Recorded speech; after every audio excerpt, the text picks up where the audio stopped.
What's up, YouTube? What we're looking at right here is a $640 splitting axe. A tool made for splitting firewood.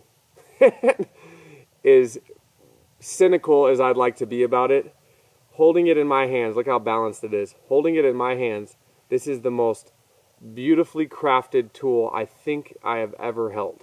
So, we are going to test it, we are going to review it, and we're going to see if it's worth $640. Let's go. We are going to start with a super small, super basic piece of black oak. Nothing special, just to get warmed up.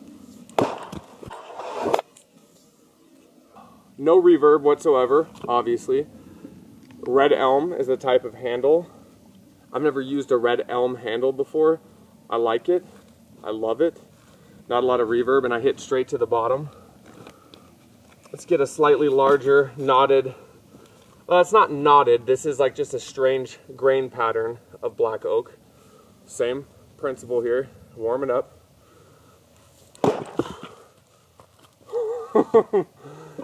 6 pounds. That's what this thing weighs, 6 pounds, but it splits like it's an 8-pounder. Here's some iron oak. Still a half round, but it's a harder species of wood to split. So this should be a nice step up. I laid it over a little bit in fear that it wasn't going to go through as easy. Still went straight through. By laid it over, I mean like hit and flick at the last second to kind of push it open. And I certainly did not need to do that, so that's promising.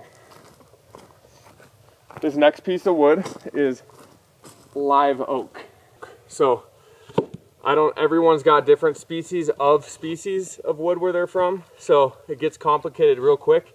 This is obviously a stump piece. Live oak is notoriously difficult to split, and it should take a multitude of swings to get this thing done.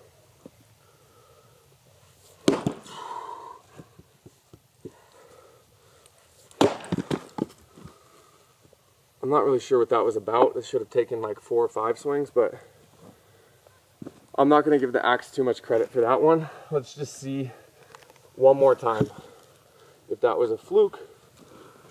I'm not really sure what happened there. That should have taken more swings for sure. I'm down to be wrong, but I think we're going to try it on a bigger, knottier piece. There we go.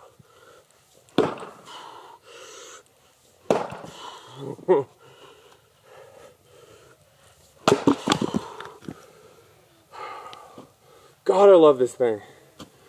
Let's just get straight to the point and review it, because I could sit out here all day and split wood with this axe. Okay, straight to the point. This is a $640 axe. It's the best axe I've ever swung. I love it. It feels good. It's 6 pounds, so it's kind of on the mid-range size for splitting axes.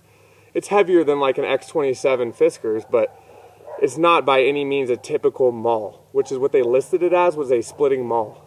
Yet I would still find myself reaching for it all the time. I do think you could technically use it as a maul.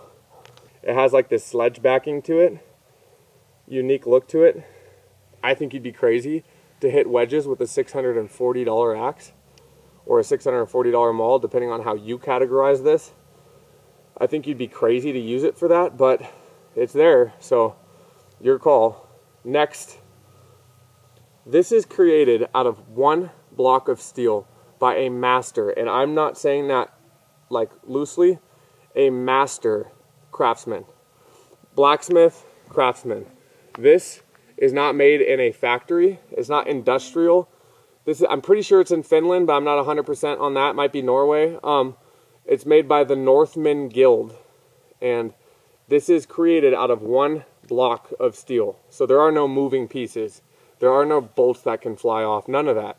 And it already has a built-in overstrike protector because it fits in there like a sleeve. And then they hand make the actual handles with a draw knife to fit into that sleeve. So it's literally made for each other. I know as cheesy as that is, but that's what they're doing there. So the red elm wood, this is what I read on it.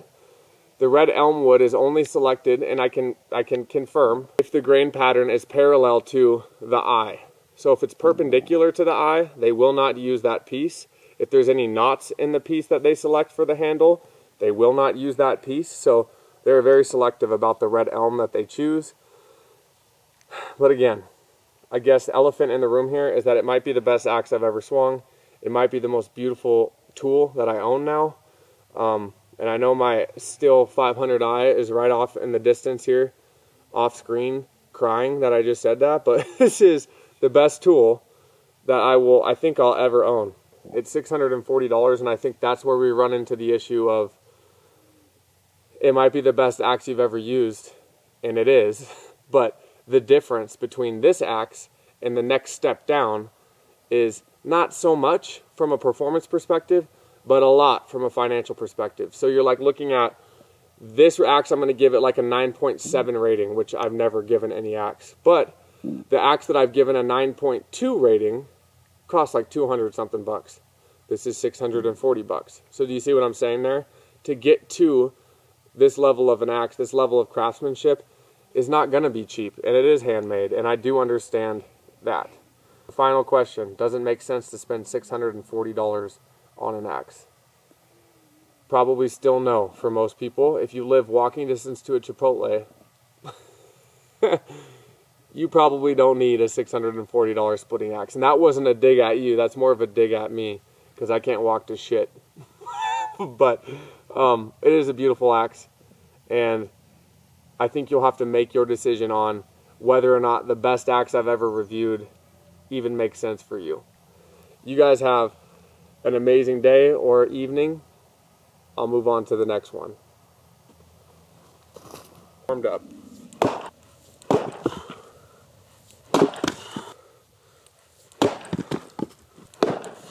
There we go.